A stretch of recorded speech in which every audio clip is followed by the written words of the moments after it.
A very good evening to one and all. Welcome to the last weekend of the second part of the Global Tipping Point Summit.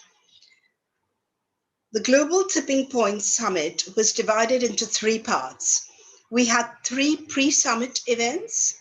Then we had the Education Summit from the 20th of November to the 13th of December, and then the current Parenting Summit from the 8th of January to the 31st, which is tomorrow. We have been receiving a lot of goodwill messages, a lot of encouragement from all our viewers, and all our sessions have gone off extremely well, thanks to your support and the wonderful speakers that we have. I am Dr. Kumi S. Vevaina. I'm the founder director of the Global Tipping Point Summit. In 2016, I retired as a head of the department, University of Mumbai, English Literature. I'm a writer, literary critic, speaker, children's story writer, and mainly now an education futurist. When I first started thinking of the summit, I wanted to create some kind of visible change, however modest, but I wanted to see some kind of visible change. So the summit was planned differently. I will get to the structure in a minute. We thought of some of the themes which are extremely important to educators, and we addressed those at the Education Summit. And then we reached out to parents and found out what their concerns were. And then we looked for the best speakers we could find. So to date, we've had some amazing sessions. Apart from the inauguration of the second part of the Global Tipping Point Summit called Rethinking Parenting, we've had sessions on addictions, on teaching children compassion and empathy towards all of Earth's creatures, done by Mr. Bittu Saigal. This was followed by a very, very effective session on differently abled children conducted by Ms. Varsha Makija, on nurturing creativity in children conducted by Suzanne Rodrigues. Then last week we had Mr. Jim Lee Tekwi from Singapore talking about cyber wellness. This was an amazing session. And so was the next session on integral parenting. Today we have Ms. Mahira Desai, who is a very, very well-known speaker, a clinical psychologist. She is the head of the quality assurance cell at Jaslok Hospital, and she has come to us with her amazing team of change facilitators.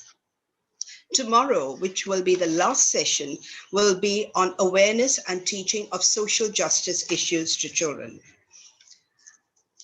I promised to talk about the structure of the summit as being different. So I'll work with an illustration and quickly explain it in the next 2 minutes. At the center, we have the speaker. The speaker speaks for 25 to 30 minutes. The speaker has been liaising with 4 people. You see them marked in blue on this illustration. They are the change facilitators. They have taken on different areas of the project. They will be providing free training to online participants who are keen on receiving the training. 10 people or more will comprise the action group. These 10 people who learn from the change facilitators and the speakers will take the ideas out into the world and implement them. Regularly, they will give a project report. At the end of it, we have an impact report, and then the project is concluded after a year. We want to make the GTPS, the Global Tipping Point Summit, an annual event. And as I said, see this kind of visible change. For a summit of this type, a lot of people have to be thanked. Surely I couldn't have worked on it alone. And I will start by thanking my advisory committee, which comprises Dr. Firoza Godrej, Mr. Naushad Karodi, Mr. Naushad Dadrawala, Mr. Sanjay Rastogi, Dr. Shehnaz Kama, Mr. Yazdi Tantra, Ms. Debika Chatterjee, Ms. Rakhi Chabria, and Ms. Fiona Reynolds. I also am fortunate to have an extremely strong core committee comprising Ms. Donna Green, who is a summit coordinator. Donna has been working with me tirelessly over at least 18 months. Thank you, Donna. You have really helped me and given me all the support anyone could have possibly given. Also need to thank Mr. Yasdi Tantra, Ms. Deepa Soman, Mr. Milind Soman, Mr. Glenn Concesio, and Mr. Bhavin Shah. We have been supported by Tata Trend, Tantra Tech, Kmerk, Lumiere Business Solutions, Education World, and Parent World. Also, Penultimate, Teachers Help Teachers, First Moms Club, and Wolves. The short video you saw at the beginning was created by Wolves. I'm fortunate also to have received amazing messages from luminaries like His Holiness the Dalai Lama. The Dalai Lama wrote to us a letter which we received just one evening before the Education Summit began. His Holiness in the first paragraph says, I am pleased to know about the Global Tipping Point Summit and its focus on improving the present education system so that our younger generation can become more responsible citizens of the planet. We have also received a goodwill message from the founder of the Isha Foundation, Sadhguru. From Sadhguru, we received this message. We are touched by GTPS's initiative to empower the youth to be well equipped during these challenging times. And we are happy to share some quotes from Sadhguru to be part of it. Lieutenant General Shokin Chauhan, recipient of 5 Presidential Distinguished Service Medal Awards, also sent us a goodwill message, as did the renowned psychiatrist in India, Mr. K.C. Chowda, and Shri M, who is known as a Padma Bhushan awardee, a spiritual guide, a social reformer, and an educationist. We have also received support from a lot of celebrities. Cyrus Brocha and Mr. Baman Irani did podcasts with me. Cyrus is known to the world as a TV anchor, theater personality, comedian, podcaster, and author, and Mr. Baman Irani as theater and film actor, voice artist, and photographer. Dr. Mickey Mehta, global leading holistic health guru, corporate life coach, and founder of the Guru Green program, has also supported us, as has Ms. Rageshwari Lumba Swarup, motivational speaker, actor, singer, and author, and Mr. Shamak Dava, internationally renowned choreographer, singer, performer, entertainment director. So many thanks to these, but these are only some of the 108 people who have worked for the summit. I've had tremendous support from my design team comprising Rhea Soman, Disha Upreti, Janvi Kulkarni, Rohan Signekar. The organizing team comprising Shahrukh Vivaina, Dr. Nina Nair, Shalanta Mascarenas, Valerie Mendonça, Nagma Sheikh, Mustaq Sheikh, and Madhu Nair. And the technical team of Pezan Charna, Ashish Kadam, Disha Poddar, and Neha Vatsala, who has done our social media work. So with this, I hand over the session to the anchor of the day, Dr. Tanushri Singh, who is an assistant professor of psychology and a well-known author. Welcome, Tanushri, and over to you. Thank you, Kumi. It was truly delightful when you first asked me to anchor this session, mostly because it is about something which is very close to my heart. All of us, most of us have gone through some amount of shaming when we grow up, and we hope to make some change going forward. So let me first introduce the speaker today. Mahira Desai is a clinical psychologist, medical researcher, and co-author of The Coronavirus, What You Need to Know About the Global Pandemic. It's been published by Penguin Random House 2020. It's the world's first deep research book on the pandemic. She's the site manager of clinical research at the Just Lok Hospital and Research Center, Mumbai. and visiting faculty Department of Psychology at the SNDT Women's University, Mumbai. As a psychologist, she has received extensive training in client-centered therapy as per the Robert Kharkov model, rational emotive behavior therapy, transactional analysis, and eye movement desensitization and reprocessing therapy. At Just Look Hospital, she provides counseling services with Lighthouse and in-house adolescent clinic, which caters to mental health, nutrition, and physical health of young teens. She has also worked closely with adolescents and parents at the Counseling Center at St. Xavier's College, Mumbai, the country's first counseling center within an academic institution. She is passionate about fitness, travel, and voluntary work. At present, she has been actively involved in research projects and setting up protocols linked to the present pandemic. Over to you, Mahira. Looking forward to learning a lot from you today.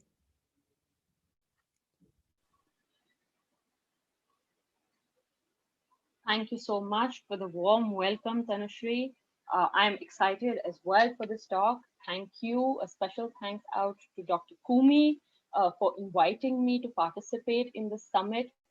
We really hope to create the change that, and I hope I can do my little bit in furthering that cause. A special thanks to Donna and the entire GTPS team, which has worked with us over the past few months and provided us unconditional support in order to make this talk possible today. I would also like to thank my co-change facilitators, that's Valerie, Pooja, Sarah, and Preeti. I will all be interacting with them soon towards the end of my talk, and they have also provided great insights to making this happen. Without much ado, let me go straight to my slides, share my screen, and get started. Okay. When I thought of the topic scars of shaming, I realized that we all have felt shame at one point in our lives or the other, which makes it such a universal topic. It also makes it a very extensive topic, which becomes difficult to cover over a short period of time. But I'm going to try and do my best.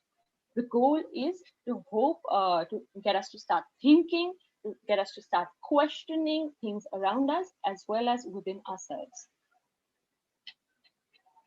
So if you all can see my slides, and if someone could just confirm that, then I can proceed.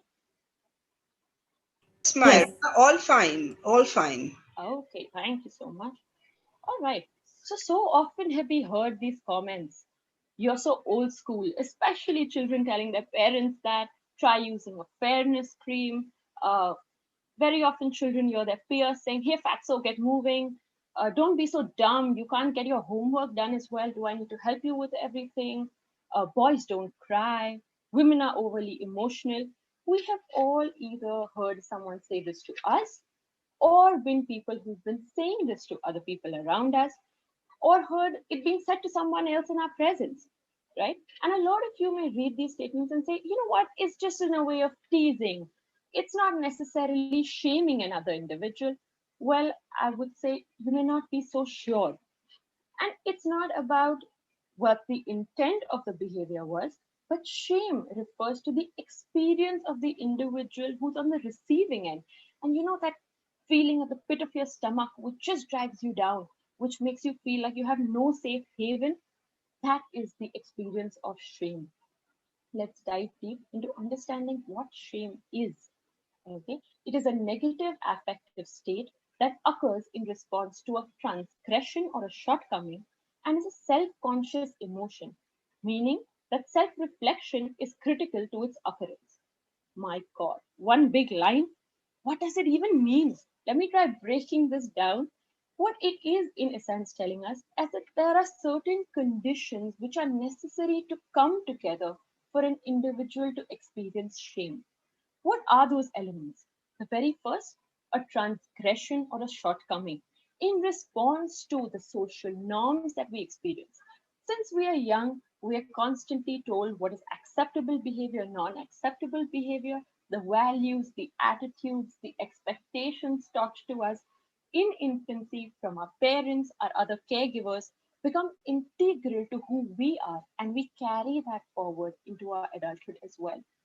When there occurs any behavior which is violating these social norms, That is one important component for the shame experience. What else? Interestingly, for one to experience shame, it's not necessary for another individual to be present at all. In fact, self reflection, where one may even be able to imagine the other's response or their judgment and feel degraded, is sufficient to experience shame. What does the self-reflection result in? It makes one question one's own value, it questions one's social competence, one's self-identity, and most often, unfortunately, results in devaluing your own self. As a result, one tends to experience negative emotions, right? A lot of us may say, I may never have experienced shame before. I don't think this applies to me. Well, it need not necessarily be an intense emotion. It can express itself as a range of emotions. Let's look at what some of them could be. At the mildest, it could be just feeling self-conscious, just feeling a little butterflies in the stomach, your cheeks going red, blushing. To more intense as we move, it's shyness, it could be embarrassment, it could be absolute humiliation, and at its worst, just a feeling of mortification. That is the experience of shame. What is shaming, on the other hand? Shaming is the act of dishonoring, disgracing, or criticizing another individual. And the image that I have chose to display this today is mom shaming. We have a lot of parents who are participating in this summit. And a recent survey done as recently as October 2020 indicated that over 80% of mothers have reported experiencing mother shaming. What does that mean? They've either been criticized for working too hard, or just being at home and not doing enough, or for being too liberal or too conservative with their child, most often derogatory remarks towards their disciplining practices. And what was very interesting in the survey is that most of the criticism was received by either their spouse, their own parents, or their in-laws. So what's interesting is that the shaming occurred at the individual or the micro level, at the unit of the family itself. And although this is the stats related to mom shaming, I feel father shaming is equally relevant in today's time. As our society is growing and evolving, so are the expectations from each of the parental roles. And as they keep evolving, even parents and fathers tend to be shamed for their lack of ability to give their child time, right? However, shaming is not just reserved for parents, it's a universal emotion experienced by all. Why do I say universal? Because neuroimaging studies have shown that we can map emotions. However, it's an emotion which is not discussed as often as sadness, anger, disgust, happiness, excitement, because the other emotions differ from shame in the sense that they are easy to visually see or express in terms of facial expressions. Shame, however, is a lot more difficult to identify, which makes it a lot more relevant emotion that we need to care towards. Because if our child may be experiencing shame, the very fact that there's no certain facial expression associated with it indicates that we may miss it, and it could lead to damage which is happening at a much deeper level, even without the parents' awareness. Okay. However, that being said, is shame a bad emotion? Not at all. It's a moral emotion that helps us and teaches us to be better individuals. Okay, it guides behavior, and I will come to how that happens. And usually tends to develop. The experience of shaming can occur as early as 3 years of age. We can map shame in the brain. What they have found, neuroimaging studies, is that the limbic system, that is the superior temporal sulcus, as well as the amygdala and the frontal cortex, tends to be activated when the shame reaction or the shame response is experienced. What does that mean? That means that humans have evolved to experience shame. It also closely links to the theory of mind. What is the theory of mind? It is a concept that says that these neural circuits in the brain developed as man became a social animal and had to increasingly cooperate within his society. And what was the purpose of this? These circuits are linked to understanding what other people feel, understanding that their motivations may be different from ours, and it also allows an individual to understand the impact of their own behaviors on other individuals. So, as shame evolved as a universal emotion, it served a very pro social function. The purpose of shame was cooperation. Okay. And how did that work? Because shame became the balance of what? In order to enable us to maintain interpersonal relationships. It became like a social regulator between our own needs and desires, as well as the respect for the needs and desires of other people around us. So the moment we recognize through these neural circuits that our behavior may have had an impact, or our thoughts may have had an adverse impact on other people, the shame emotion or the shame response got triggered, which would motivate us to change our behavior, rectify it, so as to realign and bring the social stability back. Okay. To give a simple example of this, very often young children, they want what they want, they reach out for what they need, and most parents may have experiences in their as their children grew up, that at some point the children tend to steal. It would be minor thefts, steal a little money, steal some food from the house, and very often when they do see the disappointment on their parents' face, it acts as a motivator for them to develop their own conscience and to cooperate and to learn the morals and the values that may be crucial for that social unit.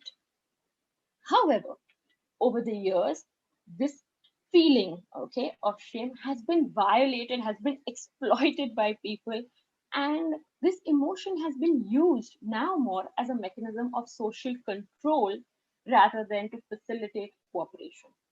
When people experience too much shame or shame too suddenly, it leads to them questioning their own identity. They almost may feel that they are unfit, they are flawed at the deeper level, and that they are unworthy of other people's love. And a great example for this could just be shaming someone for their appearance or shaming someone for their race. The superiority of color and white skin that came with the British Raj is a great example of where an individual was shamed merely for a physical characteristic that they were born with, and that served no purpose of cooperation, but it did serve an other underlying purpose of maintaining superiority and creating hierarchy. Okay. Keeping that in mind, when we look at shame, there is another important concept to understand very strongly, and that is the concept of the in group versus the out group. These norms and these expectations which are held are extremely crucial for one to follow and to practice in order to be a part of the in group. Small transgressions, small violations in such behavior allow for shaming. Okay, people engage in shaming to bring that individual back in line to reintegrate with their society. On the other hand, if someone engages in a really large transgression, so if I say small transgression, maybe a minor theft, but if I say a large transgression, which would be, say, committing a murder, okay, then very often the in group decides to exclude that individual and outcast them from the group, and that also results in a more severe form of shame, which can have much more severe impact on the individual of the receiving it. Another, this is how it works at a more micro level within the family setups, within smaller social units. However, this is the same concept, and the same shaming trends can also be observed at a macro and a more society level. As today we are all moving towards a global society, very often shaming occurs and shaming behavior occurs to establish superiority of the in group as compared to other groups. And therein lies a bit of the trouble. So I want you to keep this at the back of your mind as we move forward. What developed as a very as a moral emotion to encourage us to be, cooperative, to integrate within society, is that really what shaming leads to today? Okay. And that brings me to two types of shaming, and I would like you to look at the two images on the screen.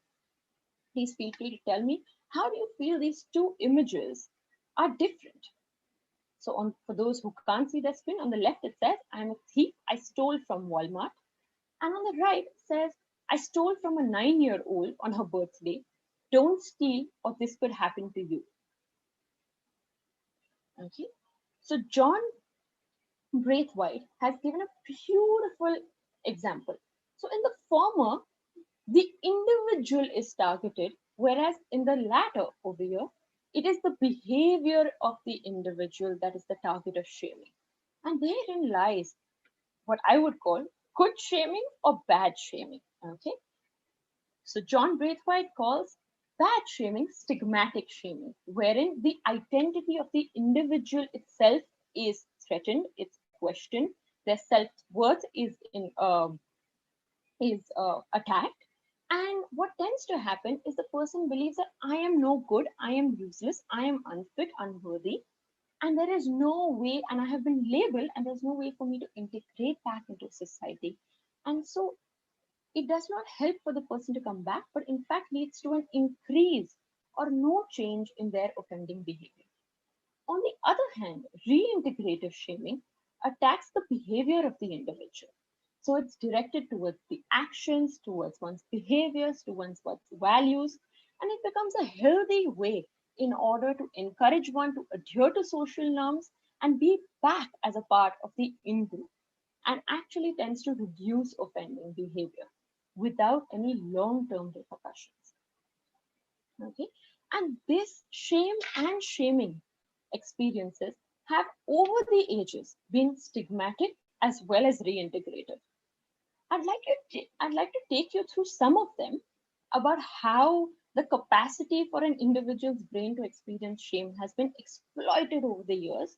So then that will allow us to look a little more critically with what's happening in our own society today. Okay, as a means of social control and encouraging cooperation, a lot of religious texts, laws have encouraged us to feel shame in order to understand what are the norms or the expectations by which an individual must abide to be a part of the in-group. Okay, over time we have the walk on shame, which is on the top right image, where women, while discouraging them from engaging in adultery, in engaging in having an affair out of marriage, they were carried out in processions where they walked and they were shamed so as to dissuade other people from engaging in such behaviors, as well as dissuade the person from engaging in such behaviors in future. So it acted like a good deterrent. On the bottom left is Charivari, which is another ritualistic procession which was carried out in England, in around the 14th, 15th century, where they would take different drums and vessels and they would make noise as they took the person who they wanted to shame, again for adultery most often at that point, because that was what they tried to dissuade people from. And these processions were carried all over the town so as to reinforce what the social group's norms and expectations were. A very pillory, again, a pillory in the Western societies, we call it as kange in Korean and Eastern cultures, were again where people were for their inappropriate behavior. They were shamed in public places for a certain amount of time, and that was considered to motivate them to change their behavior patterns. A very interesting one, however, in Europe, which I feel, which comes to the image right in the center over here towards the right bottom, is so the instrument that's around the neck of the women is called a double shrews fiddle. And this was a technique for immediate conflict resolution and reconfiguration back into community, where when two individuals disagreed or got into a fight, they were often publicly put into the shrews fiddle so that they could talk out their disagreements and find a resolution before they were released from the shrews fiddle. And it encouraged people to resolve their differences amicably without making a sort of a public appearance about it. However, there have also been enough instances of where it was used as a measure of social control, where people were excluded out of society, where on the top left, you can see, witches were being burnt because one did not understand them. They did not follow the regular conventions. People were beaten, sometimes often to death, unfortunately, as part of shaming punishments. What you see on the top right is a dunking chair where the entire society would come, the community would come together and keep, dunking the person who has committed the transgression into pools of water. And unfortunately, often this also led to their death because it became a mocking act and did not lead to any sort of reintegration or cooperation, but had very adverse effects for the individual experiencing the shame. At the bottom left, what we can see is branding, where they would publicly seal you. And in such forms, what happened is that it led to complete loss of honor and expulsion from the society. Even on the bottom right, in Egypt, they would cut off the nose in case adultery was committed. And this never allowed that individual to come back into society. However, it was very effective in deterring unwanted behavior.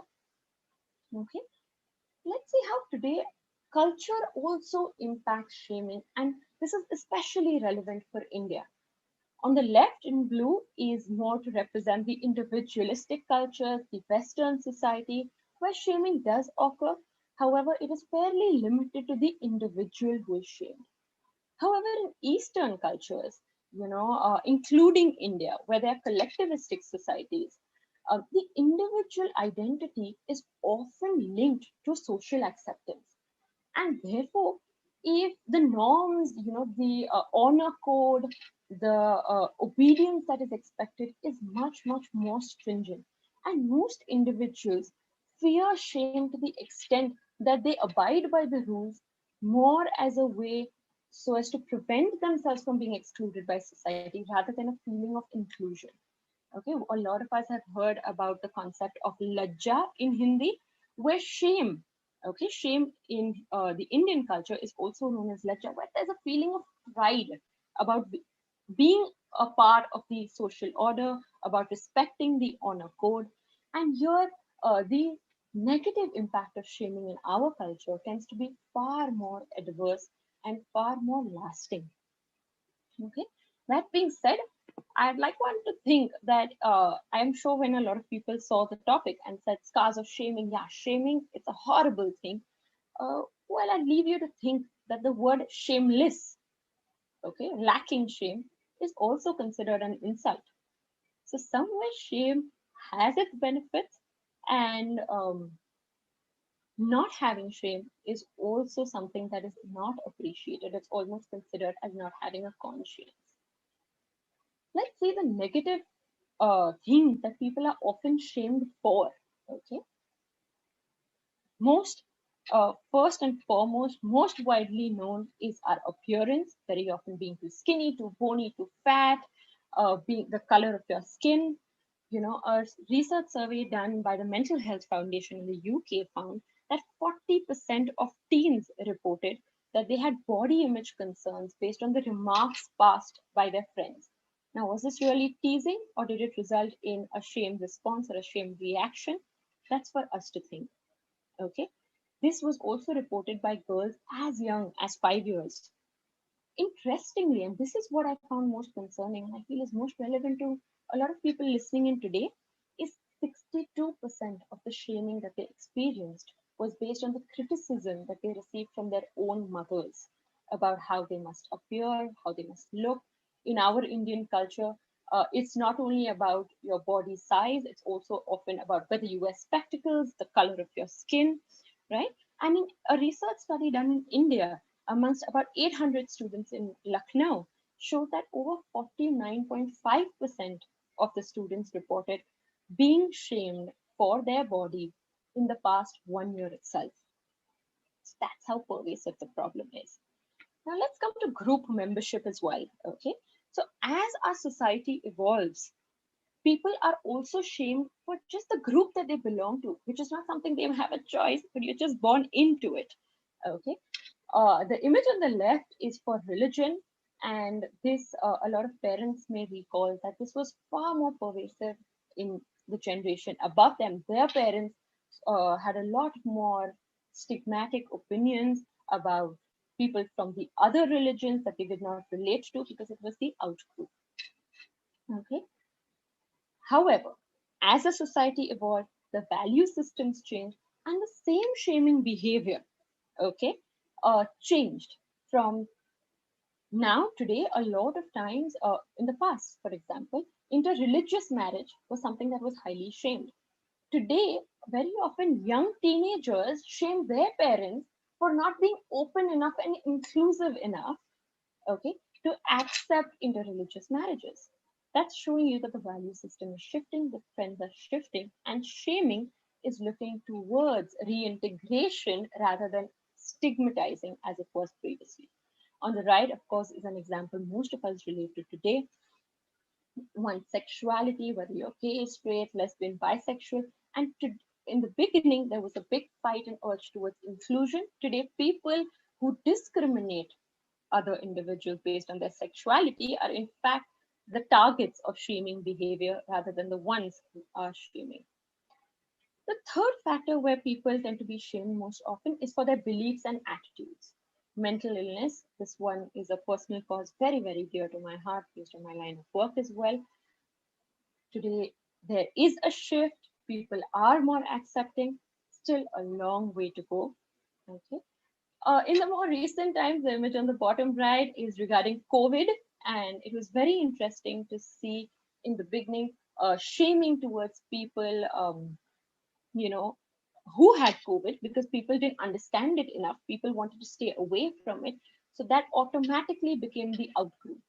Until so many people got it, and there was so much internet, movements also towards inclusion, understanding the illness, that today people who are not inclusive, who are not empathetic, are shamed. Okay, same thing with wearing masks or not wearing masks. So in all different situations, shaming can be either reintegrative or stigmatic. That also comes in for one's political beliefs, as one can see. The Trump-Biden debate, it wasn't only about the political alliance that you hold, but even with families within the US, which I also spoke to, often they actively did not discuss their political alliance because it led to shaming at a very personal level, completely unrelated to the topic. Okay. Shaming does also occur for behavior, and culturally, depending on the norms and the values of the society, it's changing. So stoning, or what you see on the top left, is something where when someone does adultery, often many people of the society would come together to shame such behavior, and they would stone the woman. Today, we would shame such practices, right, in a way of reintegration, including them in society. However, as recently as 2010, these shaming practices were still a part of the Middle Eastern cultures, like in Saudi Arabia, Iran. Reintegrated shaming is also seen, okay, when it comes to one's behavior. We can see Greta here for climate change, shaming those who are making big industries, who are having practices which are not climate friendly, not ecosystem friendly. Schools adopt the wall of shame very often to deter children from engaging in behaviors that are transgressing their social culture, their school culture. And of course, the Me Too movement, where in the past, if you were a victim of abuse, you were shamed. Today, they're all coming together thanks to the internet age and shaming the perpetrator of the crime rather than the victim.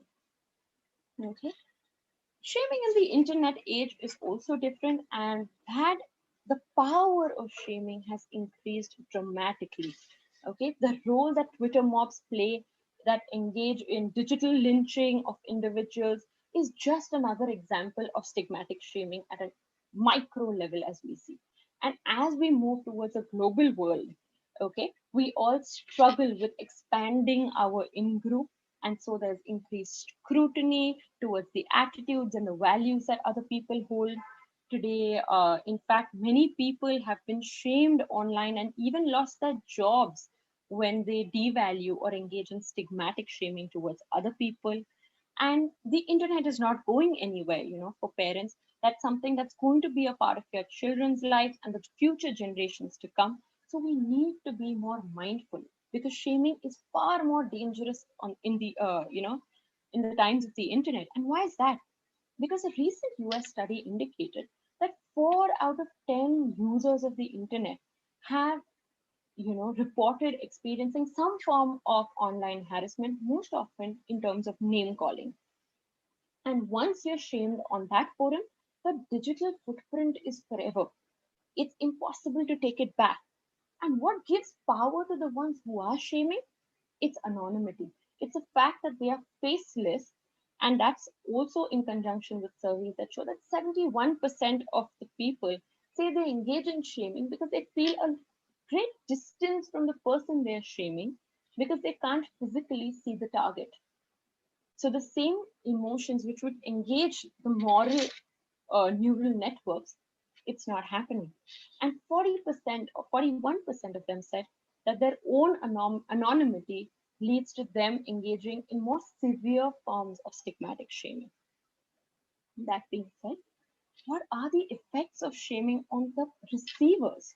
All right. And while we see, as long as shaming is reintegrative, it serves the pro-social function of cooperation, of adhering to social norms and expectations.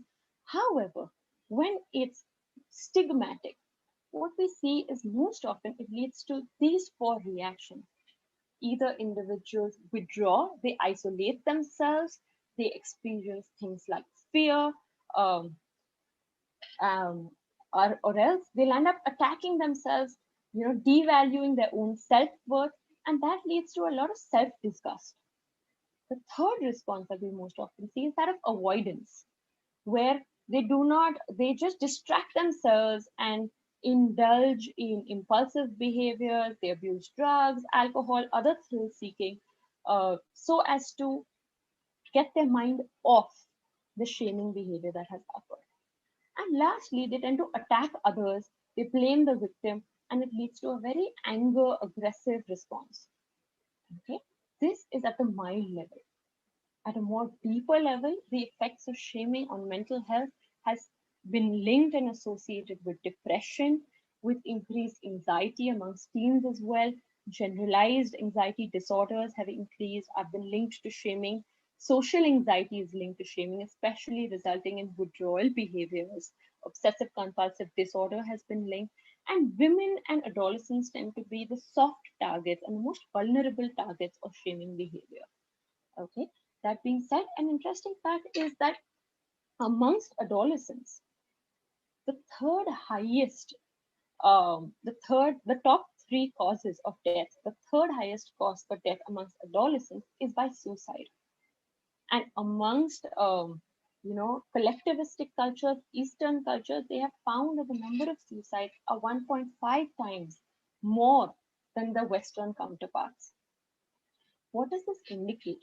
That very often when people are shamed, they may personalize that experience to devalue themselves. It is not only it's not only a devaluation of yourself, but they almost feel like they have disappointed their entire community, and that leads to a lot more drastic steps like committing suicide. Also, unfortunately, it's also been linked to personality disorders. Kaufman, in his book, um, The Psychology of Shame, has linked it to addictive disorders, eating disorders, phobias, and sexual dysfunction as well. So we've discussed enough of what the problem is. What is the solution? Well, if I were to tell you more simply, we try and move back from a stigmatic shaming towards a more reintegrative shaming approach. Okay, and that is what our action group project is also focused towards. I'm going to request the 4 change facilitators to elaborate on this, and I will just quickly guide you through what we are looking at in terms of the action groups. The first step with the entire training program that we intend is to create change. If you feel that this is a topic that is relevant for you within your personal life and you want to create change, even within your own family unit or out there within society, then this is an action group that you must sign on. The first month is focused on increasing awareness and sensitivity to understand and start recognizing shaming that may be occurring at an individual level as well as a community level within your own family unit, as well as within the global society and the global community, and then building empathy towards oneself as well as others. The second month focuses on what can we do to ensure that we ourselves engage as parents into more reintegrative shaming for our children, because it does serve the function of cooperation rather than engaging stigmatic shaming. And for that, a big part of it is embracing the diversity that is around us. Let shaming be restricted to one's behavior, to one's attitudes, to one's beliefs, but not to one's appearance or things which one cannot control, or their group memberships. Okay.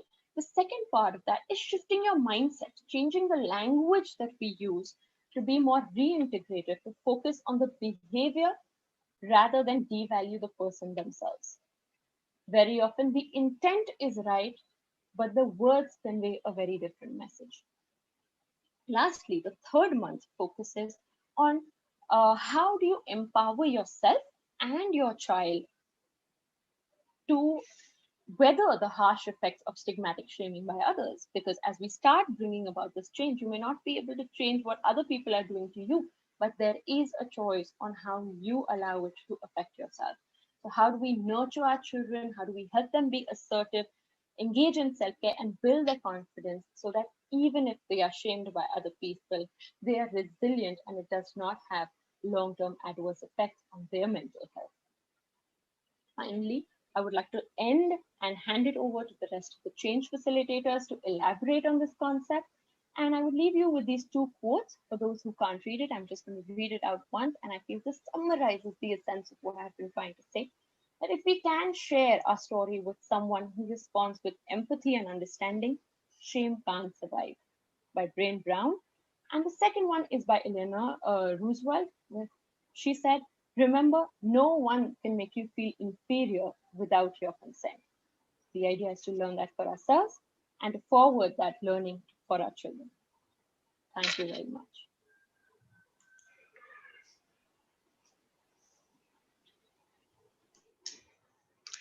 Thank you, Mahera. That was an amazing presentation.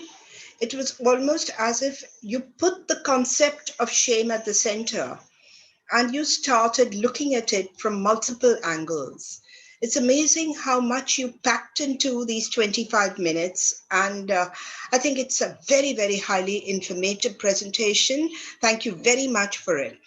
I sincerely urge the school teachers and principals to take it seriously, because all of us, without exception, have undergone shaming. And our children are constantly going through it, but they're not articulating it, perhaps. So schools could encourage both their teachers, their educators, as well as parents to step in as action group members and to take this training which is available, because it's been created by people who have worked on this area. Of course, Mahera is a well-known clinical psychologist, and she has trained these 4 wonderful change facilitators whom you'll hear in a moment, and they're ready to provide training. So it's a win-win situation for schools and for parents. Therefore, I urge you to seriously take this topic to heart and step in as change facilitator, as action group members. And with that, I'd like to introduce the team that has been working with Mahera over these months. The project that they are going to work on are the scars of shaming. The first change facilitator is Valerie Mendonça. Valerie is a mother and works with CII-ECO based at IIM Ahmedabad as a senior associate in Insights. Welcome, Valerie. The second change facilitator is Sarah D'Souza. Sarah describes herself as an enthusiastic learner and explorer. She works as a play designer, creating innovative experiences that make learning enjoyable, relatable, and meaningful for kids. Lovely to have you, Sarah. The third change facilitator is Pooja Shah. Pooja is passionate about education and teacher training. She is currently the head of school at Toddler's Den in Mumbai. Welcome, Pooja. And finally, we have Preeti Irani. Preeti is a Gallup certified strengths coach, a behavioral analyst, and a facilitator. She calls herself a transitionist. Welcome, Preeti. And now over to you, Valerie.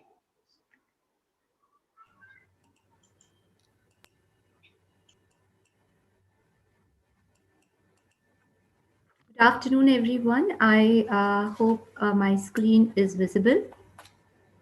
Yes, Uh, Valerie, it's fine.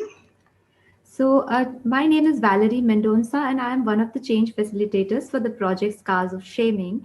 Mahira has been through everything in detail, so I will just quickly breeze through the presentation today, and so that we can have time for questions at the end. Today, I'm going to introduce to you the modules for the first month of our change project. So, our focus for the first month is building awareness and increasing sensitivity towards shaming through during the first month. The first thing what we are going to do is we will try to understand shame as an emotion and how it works at an individual level and as a society, in a society. So what we are going to do is through our workshops we are going to use a lot of self-reflection exercises, case studies, and sharing of personal stories and instances to identify shaming behavior or instances where we have shamed others or we have been shamed by others. Now, moving on, these are the types of shaming already covered in detail by Mahira. We'll be looking at the details of body shaming, mental health shaming, age-related shaming, and gender shaming. So to give you instances, boys don't cry or girls can't be bossy. These are all instances where our children experience shaming, and therefore we will be looking at this in further detail. So the aim here is in this module to look at the various instances or situations in real life for which people actually get shaped. Moving on, we will be also looking at the sources of shaming. So where does shaming come from? So in our research with the project, we have understood there are two main sources of shaming: the external sources of shaming, shame that comes from outside an individual, as well as self-inflicted shame, or that which comes from within an individual. So we will be looking at identifying these two types, the two sources of shaming, and going into details of those. Uh, Lastly, what this module is going to offer is we are looking to build emotional quotient or increasing sensitiveness towards shaming. So as we would all agree in today's world, it is important to not only develop one's intelligence quotient, but it is also important to develop one's emotional quotient, because as we move further, as we will work with others, as our children will grow up, it will become very important for them to get along with different kinds of people, to work with others collaboratively, and to manage difficult relationships. So in this module, we are going to understand why emotional quotient is important, how can parents develop their own emotional quotient, and how can we nurture the emotional quotient in our children, so that we can build resilience in our children to endure, counter, or take positive action on shaming instances in one's immediate environment, such as one's family, one's school, or one's community. So that is all from my end. Looking forward, and thank you all for your attention.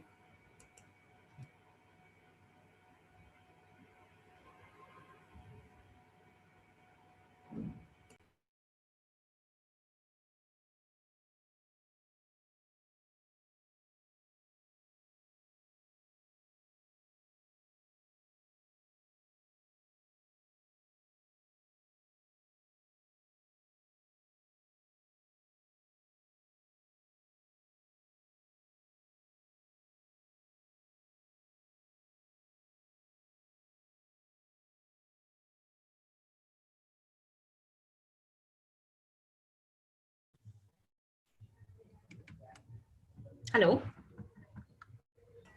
Hi, Sarah. Hi, can I be heard? Yes. Okay, great. Okay, so the next module, moving on from what Valerie just talked about. So once we've understood the damaging effects of shame, what next? We need to break the cycle. And what that means is we need to start recognizing and challenging stereotypes. So we'll just take a few seconds to look at some of these examples. I'll read them out for those who don't have their screens.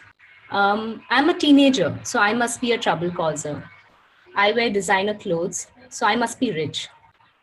I'm single, so I must be ugly. I'm a vegetarian, so I must only eat vegetables. So the idea is to start recognizing these stereotypes and understanding how we internalize and how we judge and make assumptions about other people based on these stereotypes. And that is what creates the vicious cycle. So what's our way out? I think it's time that we start looking at being different as being beautiful. And that's probably one of the very first crucial steps that we can head towards. And like Mahira explained, self-awareness is key, because only if we start recognizing the differences within us as being beautiful and accepting them, only then we can actually, look at other people and say, okay, you're different, but you're beautiful. And then that is what eventually leads to building sensitivity and practicing inclusivity. uh, in today's world, it's really easy to hear people talk about equality and inclusion, but how many of us are really practicing it in our homes, in our families, in our office spaces? So yes, talking about these issues and sharing our experiences are absolutely important, but it is equally important to start doing something about it. And that's what the module is going to help us recognize the stereotypes and challenge them. The shaming language. So how do we, because shaming can also be a very subconscious process, it's very important to understand that it can be expressed in different ways. It can be verbal shaming, which can be through humor or sarcasm or calling someone names. I call someone a motu and a patlu, it's funny, but sometimes it's just hostility that is disguised as being funny. It can be non-verbal. So I can tell you that you don't deserve my respect just by my gestures or, expressing disgust. I don't need to say a word. Physical shaming has literally scarred people for life. So, for example, when we ask a kid to go and stand in the corner and face the wall, what we are telling them is that they don't deserve to be part of this group. And we label them as bad or stubborn, but instead, can we learn to empathize and even understand the need that they're trying to meet through the behavior? So yeah, labels are for jars. Like Mahira has already talked about how we label people. And I would like to add that it's not always the negative labels that lead to shaming. It's very often also the positive labels. So I think just the next step going forward is just let's get rid of labels, because what it does is we just start viewing people through filters of bad, good, thin, fat, married, divorced. So the list is really long, but what we need to do is get rid of these labels and eventually just change the language that we use, because that changes the mindset, and the opposite is equally true. So yeah, that's what this module is going to be covering. I'll hand over to Pooja next. Thank you everyone for listening. Hi everyone, just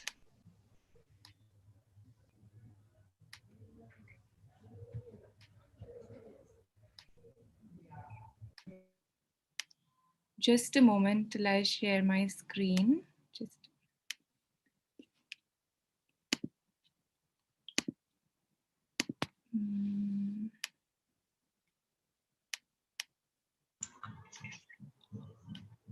Sorry, please give me a moment. It says sharing restricted. Just a minute.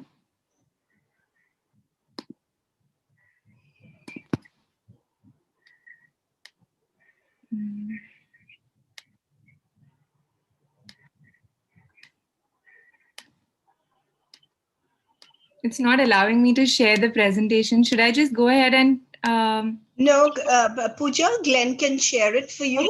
okay. Glenn, kindly share. Thank you. Thank you so much. So once we've finished with month 1 and 2, where you really get to know what is shaming, the types of shaming, the effects of shaming, also understand the language associated with shaming, it's finally time to think about what we can do.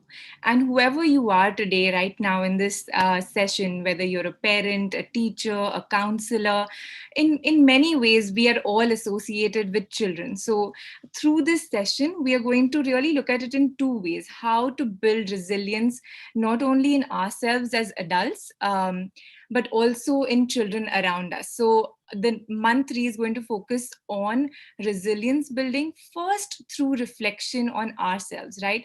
Are we resilient as adults? What have our experiences been in the past, and how we can sort of reflect back on ourselves before we bring a change amongst our children, and also really focusing on the children around us in our homes, in organizations, schools, wherever you might be, where you are associated with children. We want to build resilient children who, can really have all of these attributes, such as optimism, where you focus on your strengths. We often tell children, you're not good at music, you're not good at art, look at your friend, he's better than you, things like that. So really looking at each child and helping them understand what their strengths are rather than what they might not be good at.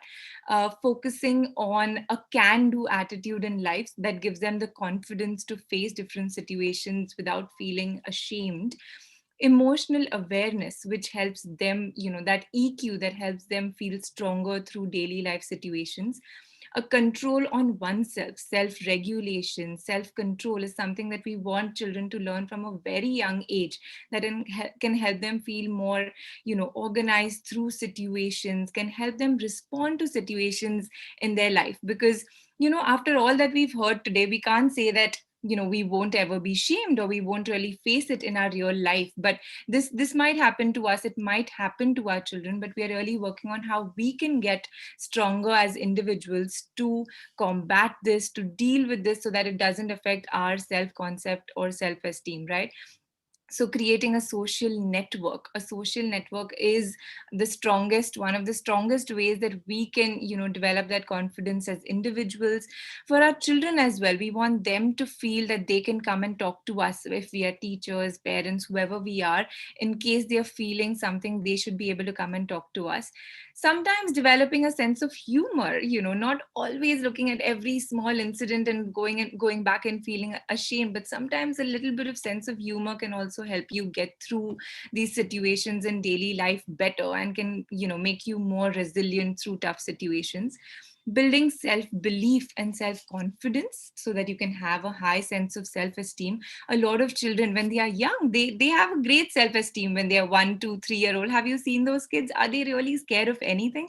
But as they grow older, they begin to develop all of these feelings of low self-esteem, of feeling ashamed, of evaluating themselves. So right at that stage, we need to work towards building that resilience amongst children, and an ability to problem solve given any situation, to be able to be flexible in situations. So in month 3, we're going to be focusing on resilience.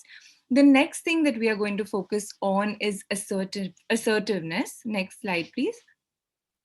How can we have our children become assertive? We've known through so many things, whether it's abuse or shame or any negative, effects in society. We want children to be assertive and strong through these situations. And what does this assertiveness really mean?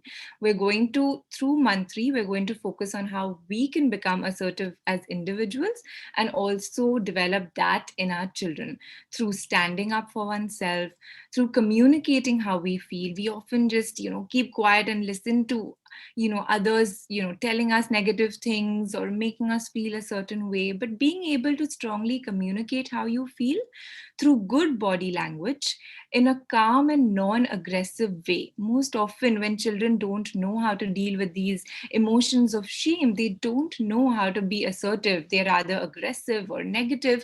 But teaching children how to be assertive through daily life situations and problem solving through daily life situations. So through self-reflections, through a lot of personal connections, in this month 3, we are going to focus on resilience building, assertiveness building, and finally, the last slide, please.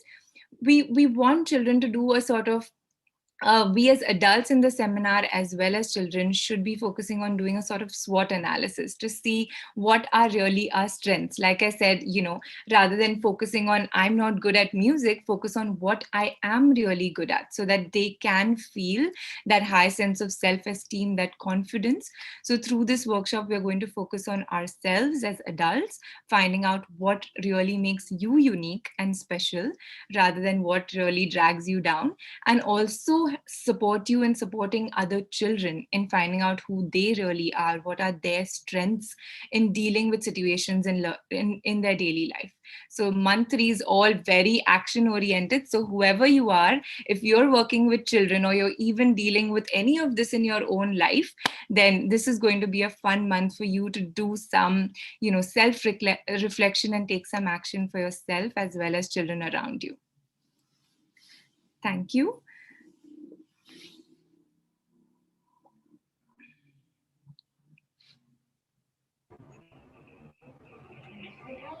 I am starting.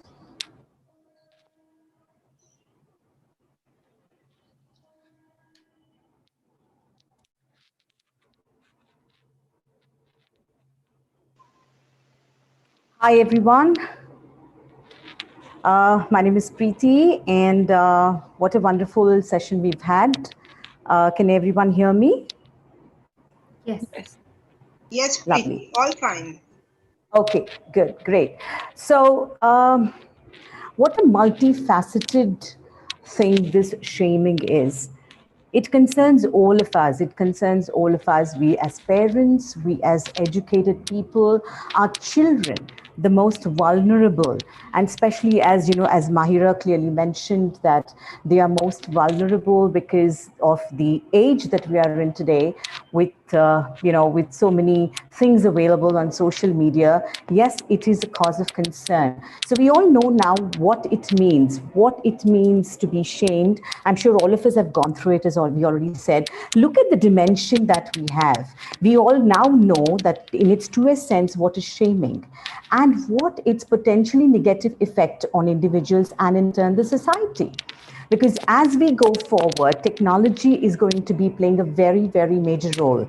Children, young adults are going to be accessing a lot of stuff online, and it becomes all the more important for us to understand that they need to be told what is and what isn't. And therefore, we say we also need to look at how can we deal with it effectively. Please understand, it's never going to go away. It is going to be there in some form or the other. So how are we going to be dealing with it effectively and in the most harmless way? All right. So when we spoke about using our emotions, how do we sensitize people? How do we spread the word? If we at GTPS want to change this whole thing, how do we spread the word, educate and sensitize other people? And this is where we all need to work as a team. You, me, parents, counselors, teachers, whoever is okay with the idea of change. What are we looking for collaborating? What are we looking to collaborate with? We're looking for people as action group members. You are the perfect fit if you want to bring about a change and are very passionate about it. You could be a parent, you could be an educator, you could be a guardian, you could be an academician, a grandparents, a youth leader. Primarily anybody who's eager, enthusiastic, and wants to connect with people of various age groups and across diverse backgrounds. Preeti, I don't mean to interrupt, but we cannot see your screen. Do you want Glenn to share it?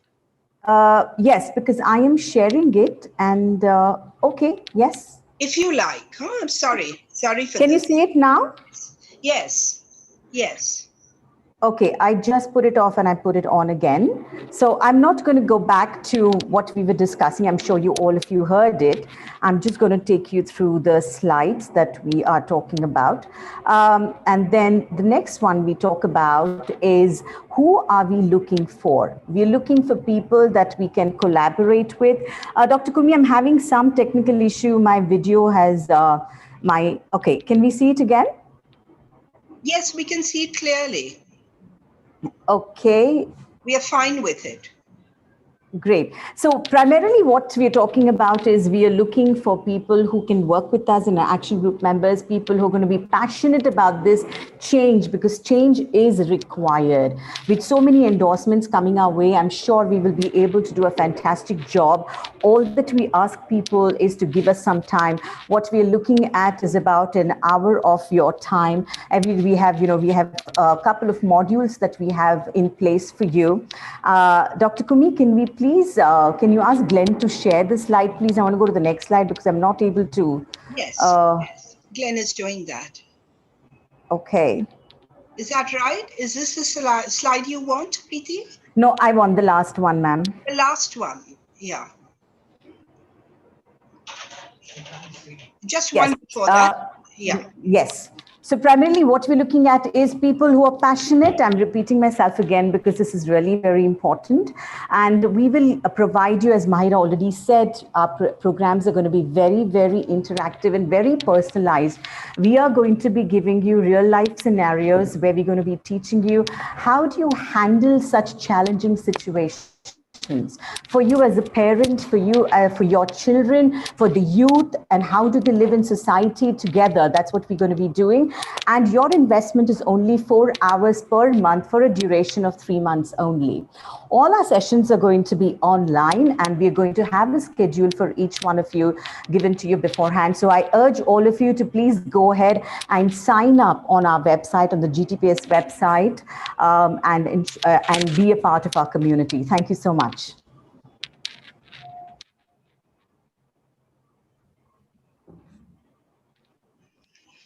Thank you so much, everyone. We have received a couple of questions. And we are already behind schedule, so I'll get straight to it. Our first question involves the emotions around shaming. The viewer asks, having experienced shaming, I would say fear is dominant emotion. Do you agree? Mahira, would you like to take that? Yeah, sure. So fear is a part of the emotion when, like I had shown the compass of shame, which beautifully spoke about the 4 types of responses that people tend to have when they experience shame. And one, most often people engage in devaluing themselves, and they get afraid because, see, it's important to realize that shame has evolved as man is a social being, and it is our relation to our community that brings about the feeling of shame. So yes, fear, and hence the reaction of withdrawal is what is one of the responses.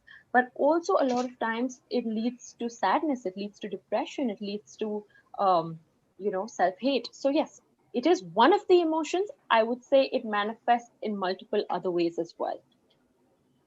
It also leads to some amount of aggression at some point, do you think?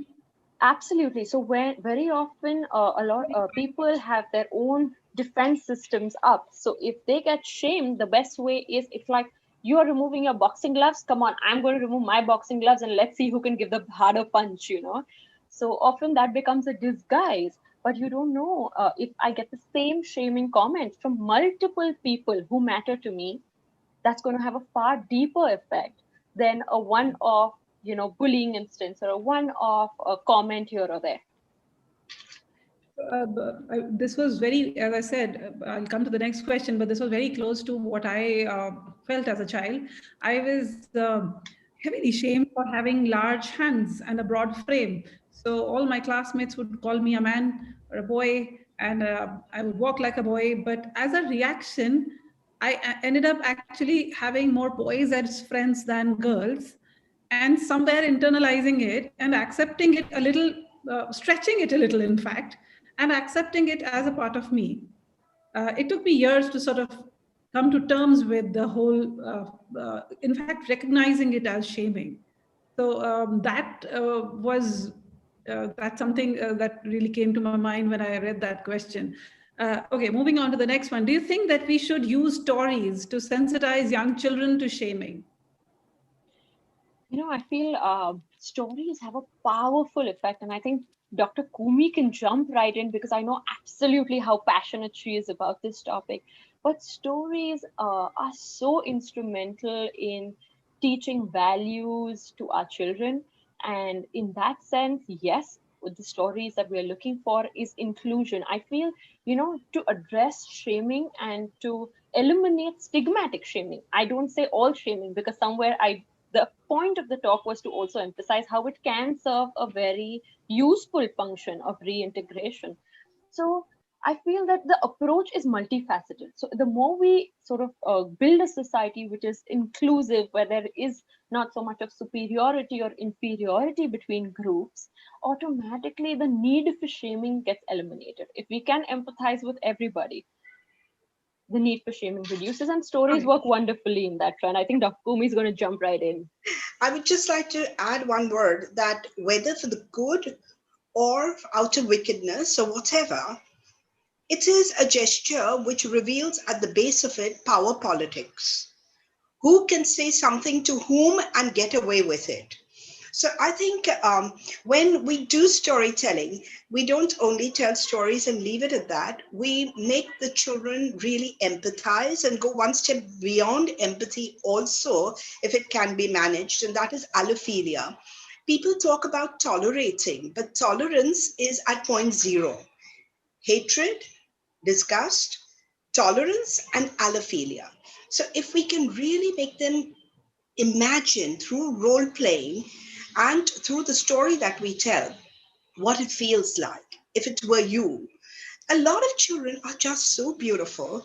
They say, oh, I didn't even realize that I was doing this. So, I mean, I think stories are extremely powerful. As I often say, change the stories to change the world.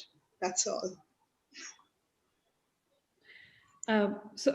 Next question is, I think okay, the question says criticism has always been there. Why is it that it has been translated into shaming? I think what we are trying to understand here is how do you differentiate that, whether this is criticism and where is it actually changing into shaming? How do you draw that line?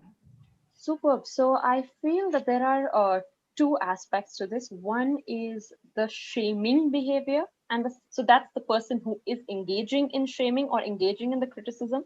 And of course, the second component is the receiver of that criticism, right?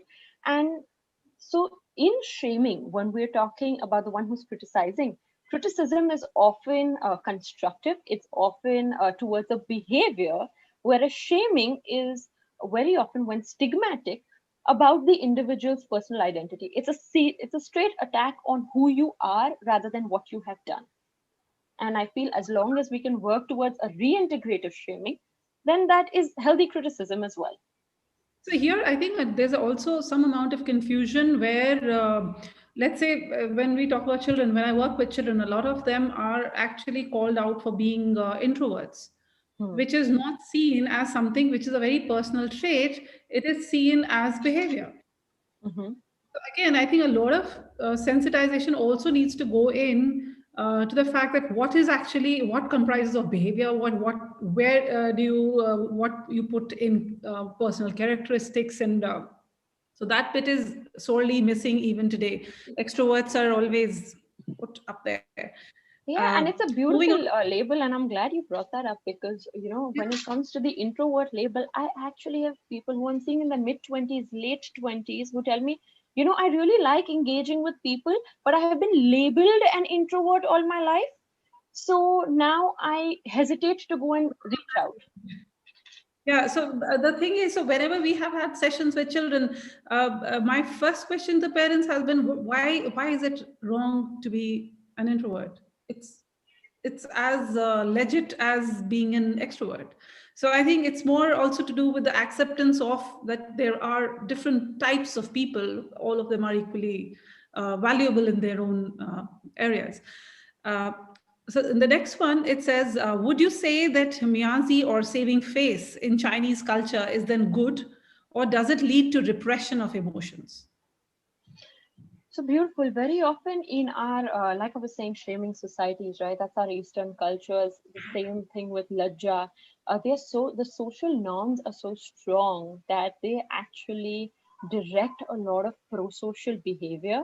However, that works great for when your beliefs and your personal values are in alignment with your culture. But it's extremely harsh on those individuals whose thoughts, attitudes, and beliefs may differ from the dominant culture. And it's very unforgiving for them, which is why, like I was saying, those are also the cultures where shaming often you see the most negative aspects of it as well, where it leads to suicide. And these cultures are the cultures where suicide rates amongst adolescents are amongst the highest as well. Correct. How do we correct our children without making them ashamed? Okay, so the idea is not, like I was saying, it's not, and that's what the moment you see scars of shaming, I know a lot of people say, oh, so all shaming is bad. It's a moral emotion that we were biologically wired to have. So it serves a very crucial function. We do not want to eliminate the function. We just want it to be a function that helps the society come together rather than break it up. So the idea is not to make your child feel ashamed. You not make your child feel ashamed. What you want to do is tell your child that the behavior is a problem. Your child is not the problem. So the more privately you do it, the more you can explain how the behavior is a problem, the more you can offer an alternative as to what the desirable behavior could be. I feel the child's not going to personalize it as well. On the flip side, as you always talk about bullying, and what do you do if I am the parent of a bully? So what do I do if I have a child who I see is indulging in shaming others? How do you deal with that? That's exactly what the month 2 is focused on. The month 2 is the moment you start challenging the stereotypes you hold, the moment you start empathizing with the other side and the walls of my group and the other group, right? The in group and the out group begin to fall. You see that you're more alike than different. So automatically, then the differences become things you celebrate and not what you bully the other individual about. And you can encourage your child by modeling those values within yourself. So a lot of the times, Correct. your child has witnessed bullying or seen bullying somewhere within their environment that they have picked up on and are engaging in the same behavior. So I think it calls for a lot of self-reflection there. I just like to add to that, because on Myra said is really important, and something that I'd mentioned in the presentation is that sometimes the behavior that the child is demonstrating comes from a need, might come from a need that they're trying to satisfy themselves. So I think it's important to understand what that need is, and sometimes it's just imitating behavior. So I have spent a lot of time with kids and growing kids, like 7th 8th standard. So I, like, for example, I know I had a kid from Korea, and I found that the other kids were adhering to stereotypes and just saying things that they didn't even understand. Forget about mean or, like, was there an intention, I don't know, but they didn't understand. And so what I started doing is I started having a lot of cultural kind of awareness exchanges in my classroom. So I didn't even like talk about it out loud like that, but I just started doing activities where they started just understanding that, okay, this person is from a different culture, and they have their own challenges that they are facing. And I just saw that change instantly. Like within 1 or 2 weeks, I just saw kids accepting each other, and talking about culture and having healthy discussions. So yeah, I think just wanted to add that point there. Thanks for sharing, Sarah. So I think the question has been answered on its own. It says, is shaming and bullying the same? Okay, so So, do you still want from me to what I answer that? understood, shaming gets to be. Yes, please go ahead. Yes, broadly.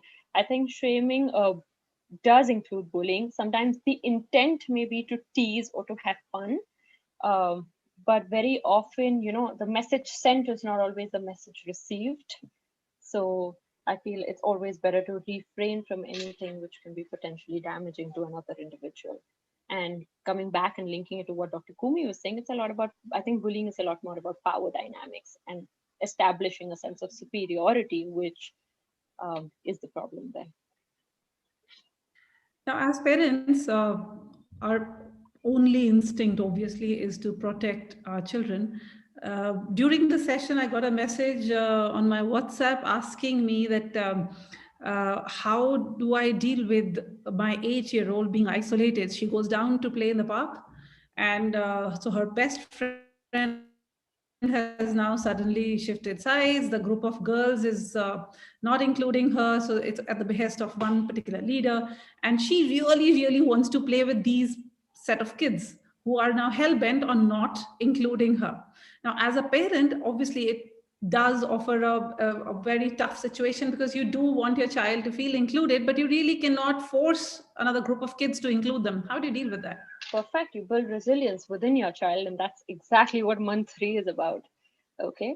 And yes, unfortunately, we can't go and discuss that with the other children's parents, or you can't shake them and say, you know what, play with my child. And although that's what you instinctively want to do, that's what the first thing comes to your mind, but you realize that that's not something that's within your control. So the idea of building resilience within your child is to provide them multiple safety nets across various avenues, which allows them to become comfortable. I'm not saying they will be excited that people are not playing with them or that their friends have excluded them, but they will learn to be okay with it because they have a lot of other things in their life going for them. And they'll be open to the idea of exploring other friends with whom they can engage and interact with, rather than letting this become something that scars them for the rest of their life. Right. So thanks a lot, Myra. I think if we just go on and on, all your modules would be covered right here. So I would urge all the participants to go on and enroll, make use of this. It's something that all of us as parents and educators need as tools, because this is something that you'll see all along. This is something that we've gone through. Maybe it'll help you come to terms with what you went through. So go ahead and enroll. And thanks a lot, Mahira, and everyone else for such an enlightening discussion. Thank you. Over to you, Kumi. So glad to be there. Thank you very much. Enlightening discussion is very appropriate, because I think when we have been thinking about shaming, we've been thinking of maybe one aspect, two aspects. The way Mahira did it, brought in history, brought in cultures, was just so relevant. The whole thing, it was brilliantly done. And I'm absolutely certain that people who sign up for this particular action project are going to find some very, very rich material, very, very important material also, which they can take out to the world. So many, many thanks to one and all. Thank you, Mahira, for a brilliant presentation. Many thanks also to all the change facilitators, Valerie, Sarah, Pooja, and Preeti. I know you're all geared up, all set to do an amazing job. Many thanks to Dr. Tanushri also for having anchored this session so brilliantly, and to our wonderful participants who always support us. The project is going to be called The Scars of Shaming, and as we put down in the chat box, the Google Forms are going to be available on our website, www.gtps4 change.org. So if you're interested, please sign the Google Forms and avail of this opportunity to learn with experts. Tomorrow onwards, we are going to have tomorrow we're going to have a very interesting session. That is on awareness and involvement of children in social justice issues by Dr. Mark McLeod. Dr. Mark McLeod is an award-winning writer, publisher, poet, academic, television presenter, and the former teacher of Charles Sturt University in Australia. The session will be anchored by Kajol Menon. Kajol is a child rights activist and co-founder of Leher Child Rights Organization. After the session, Ms. Deepa Soman has very kindly consented to wrap up the entire GTPS summit and indicate the way forward. So the final presentation will be by Ms. Soman. Please attend this. It's going to be very, very interesting. The link is the same for all sessions of the summit. And if you do not receive the link, it is available on the homepage of our website. If you feel that you have missed certain sessions or you would like to ask your friends to view some of the sessions, everything is available in the past events section of the GTPS website. So please visit the website and like, follow, and share these social media handles. So thank you very much. Till tomorrow, take care and be safe and be happy. God bless. Bye-bye.